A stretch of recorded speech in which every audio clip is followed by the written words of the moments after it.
60, 70, 80 വയസ്സാകുമ്പോൾ പോലും മനുഷ്യന് തോന്നുന്നില്ല എനിക്ക് പോകാൻ സമയമായി തുടങ്ങിയെന്ന്.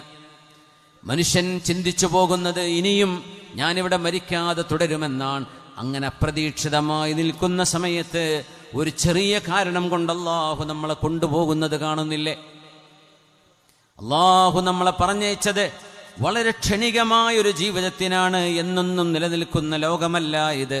വളരെ പെട്ടെന്ന് റബ്ബിലേക്ക് പോകേണ്ടവരാണ്. കുറച്ച് സമയം എക്സാം എഴുതാൻ പേപ്പർ തന്ന് എഴുതിക്കോ എന്ന് ടീച്ചർ പറയുന്ന പോലെ പരീക്ഷ നടന്നുകൊണ്ടിരിക്കുകയാണ്. ബെല്ലടിച്ചാൽ നിർത്തണം കേട്ടോ എന്നാണ് ടീച്ചറുടെ ഉത്തരവെങ്കിൽ, അതുപോലെ അള്ളാഹുവിൻ്റെ മലക്കുൽ മൗത്ത് വരുമ്പോൾ നിർത്തിപ്പോകേണ്ടവരാണ് നമ്മൾ.